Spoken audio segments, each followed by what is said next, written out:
New Zealand کے خلاف پہلے ٹی20 میچ میں شرمناک شکست کھانے کے بعد بابر اعظم اب میدان میں آ چکے ہیں۔ پاکستان کی ٹیم کی کھوئی ہوئی عزت واپس دلانے کے لیے بابر اعظم نے بہت بڑے فیصلے کر لیے ہیں۔ دوسرے ٹی20 کے حوالے سے انہوں نے 3 اہم ترین کھلاڑیوں کو پاکستانی ٹیم میں واپس شامل کرنے کا فیصلہ کر لیا ہے اور یہ فیصلہ پاکستان کی ٹیم کی قسمت بدل دے گی۔ دوستو، بابر اعظم کا یہ بھی کہنا ہے کہ دوسرے ٹی20 میچ میں خود ٹیم کی قیادت کروں گا، چاہے کچھ بھی ہو جائے۔ میری انگوٹھا اب تھوڑی بہت ٹھیک ہے، اس سے میں میچ کھیل سکتا ہوں۔ تاہم پی سی بی نے بابر اعظم کو بہت روکنے کی کوشش کی، لیکن بابر اعظم ضد پر آ گئے ہیں کہ دوسرے ٹی20 میچ میں ٹیم کی قیادت کروں گا۔ تو وہ کون سے کھلاڑی ہیں جو پاکستانی ٹیم میں شامل ہوں گے دوسرے ٹی20 میچ میں؟ دوستو، سب سے پہلے بابر اعظم نے پی سی بی کو ارجنٹ طور پر محمد عامر اور شرجیل خان کو واپس بلانے کی پیشکش کی ہے۔ دوستو، بابر اعظم کا کہنا ہے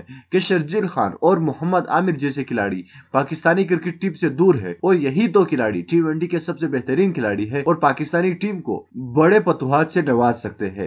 اس کے علاوہ بابر اعظم کا کہنا ہے کہ اگر محمد عامر ہماری ٹیم میں اب نہیں آیا تو کبھی نہیں آئے گا، کیونکہ پی سی بی کی جانب سے ان سے جس طرح سلوک کیا جا رہا ہے، محمد عامر کا کریئر تباہ کیا جا رہا ہے۔ تو محمد عامر اور شرجیل خان انشاءاللہ دوسرے ٹی20 میچ میں پاکستانی ٹیم کا حصہ ہوں گے۔ اس کے علاوہ سرفراز احمد کو بھی ٹیم میں شامل کرنے کا فیصلہ کر لیا گیا ہے اور انشاءاللہ دوسرے ٹی20 میچ میں بابر اعظم پاکستانی ٹیم کی قیادت کریں گے اور انشاءاللہ ہمیں پورا امید ہے کہ بابر اعظم پاکستان کو یہ دوسرا ٹی20 اور تیسرا ٹی20 جتوا کر ہی رہیں گے، پاکستان کو یہ سیریز جتوا کر ہی رہیں گے۔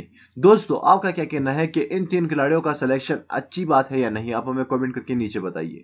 اس ویڈیو کو لازمی لائک کیجیے اور ہمارے اس چینل کو سبسکرائب کرنا مت بھولیے گا۔ مزید ایسی ویڈیوز کے لیے ہمارے اس چینل کو سبسکرائب کریے اور اس بیل آئیکن پر بھی کلک کیجیے گا۔ اللہ حافظ۔